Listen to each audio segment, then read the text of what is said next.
దొంగని మనం ఒక గద్దెనెక్కించి మన చెంపకు మనమే కొట్టుకున్నాం, మన చెప్తూనే మనమే కొట్టుకున్నామని ఒక బాధకు దిగ్బాధకు లోనై.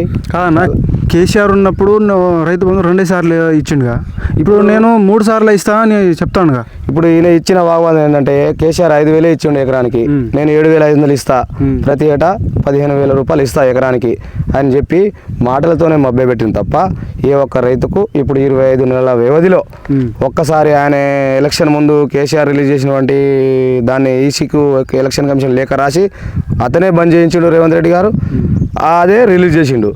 ఇప్పుడు ఒకటేసారి అనేది అది కూడా 7,500 కాదు, 6,000. అంటే కాదు, రేవంత్ రెడ్డి గెలిచిన ఒకటేసారి పడ్డదా? ఒక్కటేసారి పడ్డదండి. దాదాపు 2 సంవత్సరాలున్నర అవుతుంది.